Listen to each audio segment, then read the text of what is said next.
Hi folks, I'm Alan Watt. This is Cutting from the Piece of the 13th of May, 2018.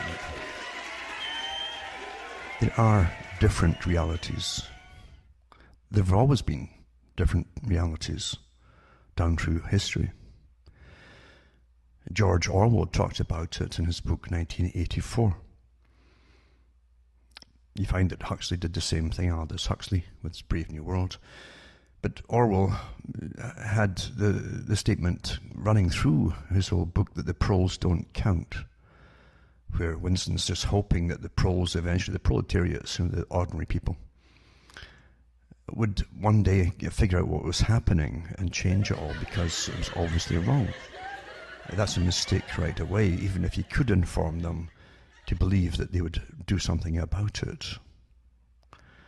There are different aspects of human nature and how to control human nature and how to motivate human nature.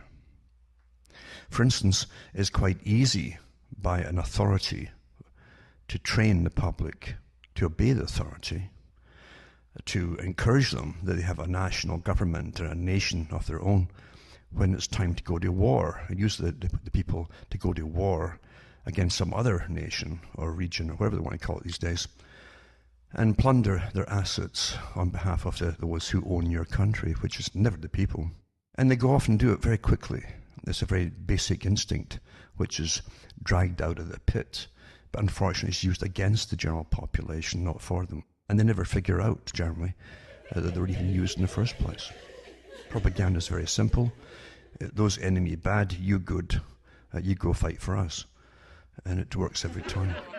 There are also many ways to divert the people off of even following a basic thread of fact, if they want to. So it's a completely perfect art today, and you can distract them so quickly by different techniques. And for instance, you keep looking at the newspapers and all you get is photographs and scandals to do with Donald Trump, when they want to divert you off what's really happening. The very fact that there's a continuation of the neocon agenda, which also went through the Barack Obama regime as well. It's all regimes. I think when you call other people's regimes, their government's regimes, call what you've got yourself a regime, because that's exactly what it is. It is. You don't know the people that are in power. You get their names and you get smiling photographs and PR shots, but you don't know who they are or what organizations they previously belonged to and who has okayed them to even be in politics, because they are okayed by a much higher authority. And Quigley talked about this. They all belong to the same organization in every country. And every high member of every party belongs to the same organization. And that's why the agenda never falters. Never falters. We've been at war so long now, and we forget it because we're not exhausted like World War I or II. We were on heavy, heavy rations and so on. They've got it so figured out with the con job of Maynard Keynes and the new form of currency manipulation that they can keep disinflating the currency and inflating the currency. And they have every other country bailing out every other country and also borrowing from the World Bank and the Bank for International Settlements to manage it all. But your currency is getting worth less and less and less all the time if you haven't noticed. Eventually you'll need barrel loads of it to go and get your favourite latte, as they for some reason like to call it these days. But we truly are so, it's magically manipulated today in different realities. Russell talked about it, many others have talked about it. Those who are governed and lead are given a completely different reality growing up from childhood than the ones who are going to ordinary schools and believing in their indoctrinations. Can you imagine getting up in the morning and knowing exactly what you're going to do that day and what your whole world agenda is, and you don't even take notes of what's given out as news because it's so far down beneath you. It's meant for the proles, as Orwell would say, at the bottom. It's to keep them in ignorance, not to give them any knowledge to wake them up, but to keep them in ignorance. That's what it's for. Because reality is vastly different. In the last few weeks I've been going through Just some of the organizations, there are countless organizations of this multi-layered non-governmental organizational system, all working on behalf of those who own the planet. And the government simply is there to rubber stamp the recommendations and the plans and agendas that are set out for them to implement. That's truly the way it is. Remember in 2006, I think it was, I played over the air, and it was shortwave worldwide at that time, and some internet too, and it was to do with the North American Free Trade Agreement, one of the final, because they keep updating it, you see, and you had the three amigos, the three presidents of three main countries, prime ministers and presidents, always getting together every year to integrate the next step and the next step and the next, up until 2005, I think it was, because that was supposed to be one of the great final steps, not the completely last one, but great final steps to implement it all. And the CFR, the Council on Foreign Relations, came out on television in Canada, openly, as themselves at the time, a private organisation which is just a branch of the Royal Institute for International Affairs, the other big private branch in Britain. And they were ecstatic about the fact they were bringing in a form of governance for the whole of the Americas based on the same system, they hoped, as the European Parliament, which they admitted their organisations over there had set up too. Remember, you're not voting for these people. They're private. But that's the real system that runs the world. To be anybody in the world, you have to belong to it. And to belong to it, you must be asked to belong to it. In other words, if they need you or could use you, you'll be asked. If they don't trust you or you can't be used for you'll not be asked. The system that it runs in is called the Chatham House Rules. One story for the public. If you ever ask questions, one story amongst yourselves. Very secretive. And it was always for world government because Lord Bertrand Russell and all these characters were members of it, going all the way back to Lord Alfred Milner, who we know at that time he was in charge of, for quite a long time, the ultimate phase of it, for bringing in global governance under a British system. Eventually it was to be passed on to the States, which they did, and the States has been the battering ram and the big gopher to implement this system. And you'll probably go on forever being distracted by liars. There's lots of liars out there who know darn well who you're really working for in this world, and who's behind it all at the very, very top. Other ones will go on about this strange, this vague, this mysterious globalists, they call it mysterious globalists or Illuminati, you know, and so on. And it's not hard to find out who wags the whole dog's body across the planet, because every country is just a dog getting wagged at the moment. But the US at the moment does supply the military and the financial system through taxation of a massive population, although they're getting bankrupt, of course, with the money they owe. And once they've completed their job, they will have the plug pulled on them like every other nation's had in the past too.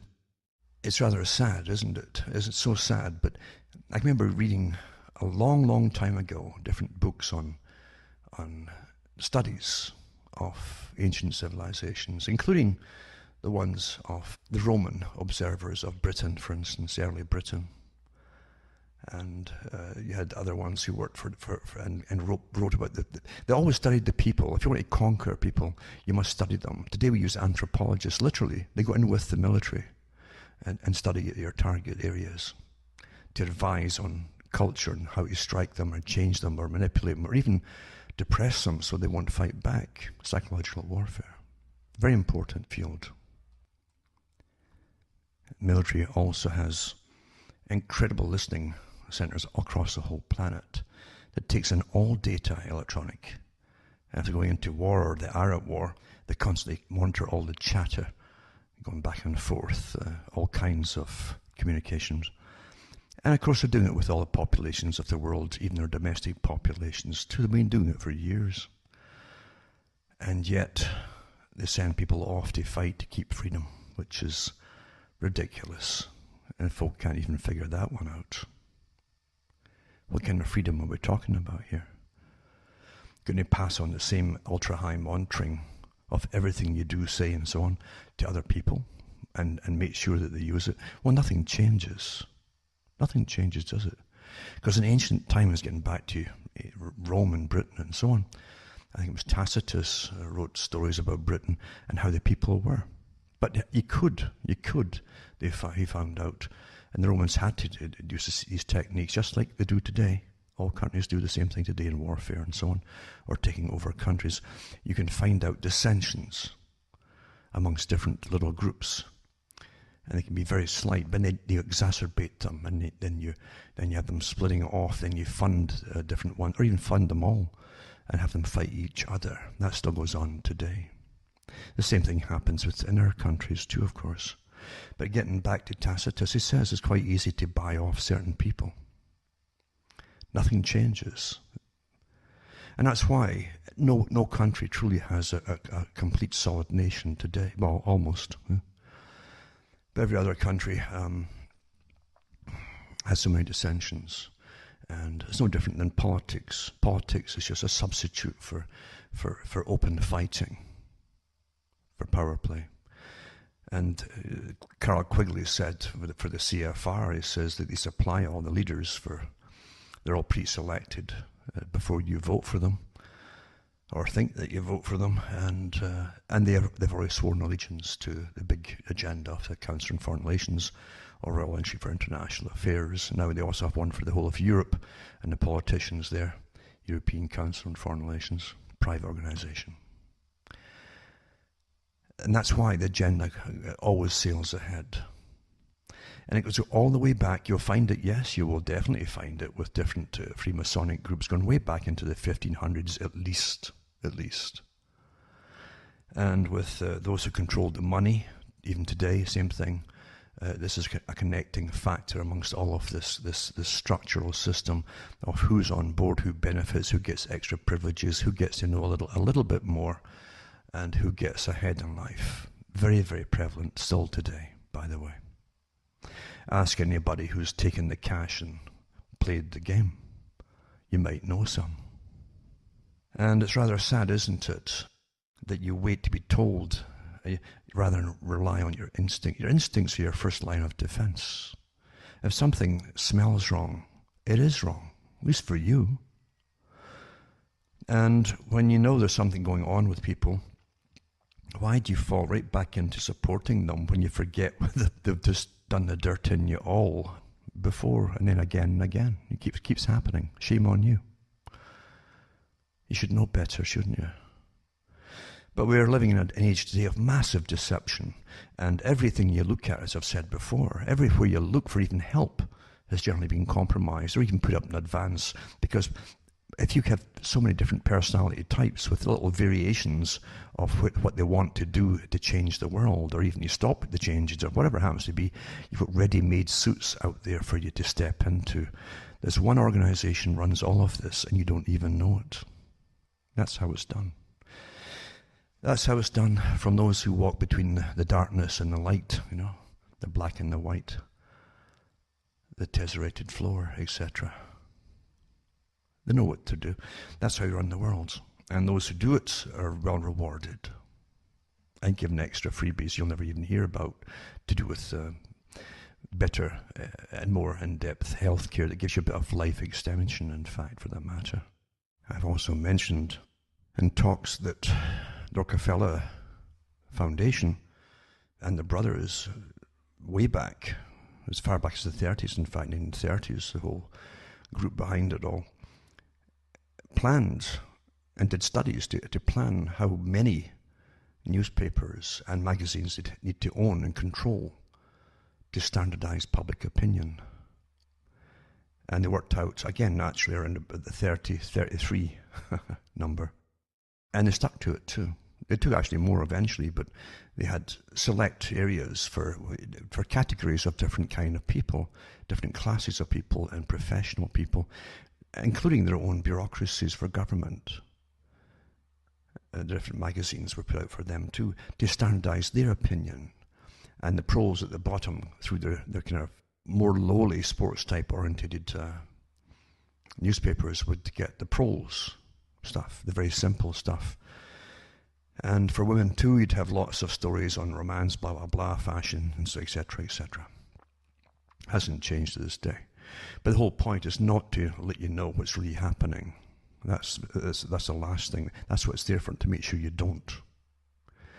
But standardizing public opinion on, and all the rags would do that, still do, at the same time when they're on board an agenda together. Have you noticed that there's no condemnation on mainstream, but it was still called mainstream media across the Western world against the wars now?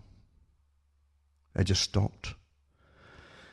As though it never existed. And not talk about everything else except what's happening now with Israel and Syria and Iran. Again, part of the neocon agenda. And no one wants to talk about it. And you think that's just because what? Because they haven't noticed or something? Are you kidding? It's just amazing. But that's what you do. Because the purpose is also not to inform you of anything that really matters. It's also to persuade you to behave and think in a certain way and what to believe. That's the standardization of opinion. And they want to keep you dumb and stupid and believing in falsehoods. That's what they do. And it's worse than ever today. Because they don't even go out to even find even basic little stories, even local ones. It's all done on the internet, and they just pick up stories or put out handouts actually by corporations, by governments that hand out just here, print this, and they're happy to get fill up space for nothing. And they'll do it. Corporations, pharmacology, they stick out stuff all the time in them too. And those who control the agri-food business, they have lots of farming magazines out there, generally owned and run by the corporations who own the farm equipment and the chemical industry that runs it as well, for pesticides and herbicides, etc. And so everything is controlled to keep you in the dark, stupid, and very obedient, and to pay for all these wars of conquest, etc. And not to protest it. They'll give you other things to worry about at home. And you'll find, for instance, have you ever noticed all these so-called anti-fascists? Where are they when it comes to your own country fomenting and paying for war across the planet, sometimes for other people? I mean, where's the objections? Have you noticed it's not there? Well, that's enough to question it, isn't it? And it's also for those who are involved in the bottom of it level or thinking of joining it. Maybe you should think about that before you do. Because surely, if you see injustice anywhere, you would think you would all be out there to condemn it, but you're not, are you? Not at all. Interesting.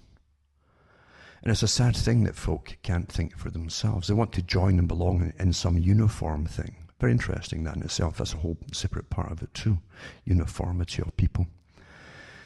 And protesters. There's so many different groups, for instance, before the Russian Revolution, of anarchists and all the divisions of anarchists, kept changing the meanings of it. And they had different divisions and types of them and so on.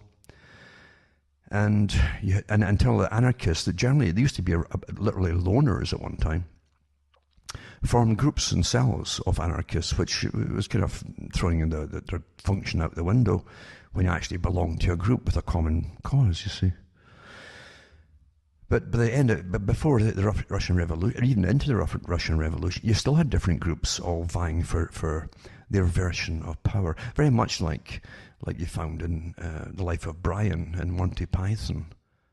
Monty Python, for all the mayhem in it, and their bashing, of course, at Christianity, which was pretty common. Again, to get ahead in life, you've got to do that in today's system. You've got to bash Christianity, as it must be. Because there's powers that control things, you know. But they did come out with an awful lot of good stuff as well. They would show you how the systems worked. And different good comedy skits with, for instance, the different People's Republic or protesters for Israel. This is set in ancient Israel, supposedly. in Life of Brian, and then they'd have arguments with the ones across the way, which was just a different definition of the same thing, but with words, it's the same words actually, but a different order. The People's Army for blah blah blah. Nothing changes. Nothing changes, and it's awfully interesting too. All the different groups down through time who belong to different groups are used and then wrung out, dried, and often thrown to the wolves once their time is up. So never be a follower, especially to walk into a pre-made, I call it pre-made shops, like suits, whatever flavor of anarchy or protest you have. As I say, there's a division already made for you with a ready-made suit to walk into. Just step into here. Does that fit you? One size fits all, and away you go. And if you don't like it, you can go to the next one, the slightly different colour, and try them. It's the same with religion too. I mean, people now shop for religions. They're so bored. And what they shop for, really, and the controllers know it so well, is something that gives no rules. And well, who's going to speak out against that? Well, there's no rules in this one. There's no punishments for anything. There's no right or wrong. You just, and that's the way you go. Quite something, eh? I can remember there was a woman at the United Nations giving a talk in some meeting. It was printed in a newspaper, and she explained why a certain group over in the Middle East, or Muslims or whatever, who were getting bombed at that time, we're always bombing folk around the Middle East, but she said that they deserved it because, you see, and not to worry about it or feel bad about it. And she was a New Ager. She said, you see, it was their karma. And she said, their karma demanded to get this punishment. I mean, here they are getting cluster bombs. Probably it was Iraq, dropped on you, blown up everything. But she rationalised it by saying that, well, because they're paying for what they did in previous lives. I thought, my God, do you understand the madness of this when folks start to believe this? There's nothing to stop them doing it to you down the road, using the same excuse, is there? And you think I'm kidding? I'm not kidding at all. The people who've planned these perpetual wars and all the plunder that they're going to get out of it for themselves, not for you. You'll do it all and pay for it all through your taxes and bankruptcies. But do you realize they don't see you, the peasant, any differently than the people that they're slaughtering over wherever over there happens to be? Those songs over there. They love these songs over there. It's never back home. But eventually the eat machine comes back home, and the people who are running it, these wars, don't see you any differently than any peasant that they're blowing up anywhere else. Don't forget that for an instant. And when such incredible movements are underway of warfare, and I've given talks about this before too, don't forget warfare has many different consequences. It also has massive changes on all sides that are in the conflict. And there are big plans which they need war to make these plans actually happen.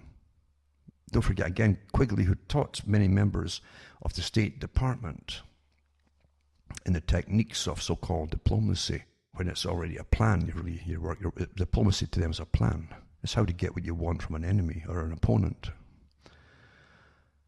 And he said you can get more done in 5 years of war on a social level, as changes, taking rights away and all this kind of stuff, than you can using propaganda and persuasion and 50 years of peace.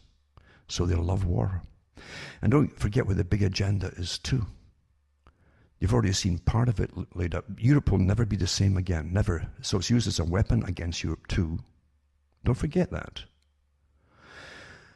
And now with this one, if they go ahead with the whole of Syria and then Iran at the same time, and people will get out of Iran knowing they're going to get demolished. It might take a few years, it might not, it may be very quick, but they're going to get out. And then you're going to get the different groups that Saudi Arabia is bombing away at. You're going to get maybe 10 times as many rushing out. this time into Europe and North America, to change the whole system forever. And that's part of the plan too. So don't blame the people that you'll see doing it. Blame the ones who planned all this to happen. Because they'll never let you into their big secret. Never. Never, never. And all those who pretend they're part of you as media of one kind or another, I stress again, it's meant to persuade you to go along with it all, under the guise that they're actually, no one's fighting this, no one's fighting it at all. They're telling you to go along with it and who you support. That's the giveaway and all. And you can't still get that past you as well. Right? You're being told and persuaded, and that's what audiences are for, and that's what the audiences of media are for as well, to be persuaded to go along with their master's bidding. Who to hate, who's the good guy, even though that's generally a lie, and opposite is often the fact. But for you, there'll be no good guys eventually. The fallout will do us all in. It's intentional. Completely intentional. And it took years to prepare for the neocons to get right back in again openly as themselves. Because they knew when they got Bush Jr. in, from the beginning, this is how long-term the plan is, they knew they would give themselves such a bad name with their wars. Afghanistan, Iraq, Libya, and so on. And other ones as well, by the way. That they wouldn't get openly voted back. So they came in with what you might call a camouflaged horse, you might say. A Trojan horse. Very clever, eh? And even worked out the main media end of it that would bring it in. Again, a deception, using people. See, you're always being used as big blocks to vote and support. You're always getting used. And unfortunately, it's so slick today, most folk can't get over it. They don't want to admit they were wrong. They don't want to admit they're still getting used. And the suicidal ones will jump on board and stay on board, even when they know they're wrong, and be part of the problem. Because we pay for it all. Everything has consequences. Everything has consequences. And no one will ever ask openly why America's across the world fighting these wars and starting them and funding them, even funding the supposed rebel armies in the first place. Isn't that the most important part of it? I know it's too, put some links up, that the big military-industrial complex boys are in all the business magazines with their shares shooting up again. They're on a roll. And Raytheon and all these different companies just, on a roll. They can see you. They foresee a possibility of a few years of massive profits here.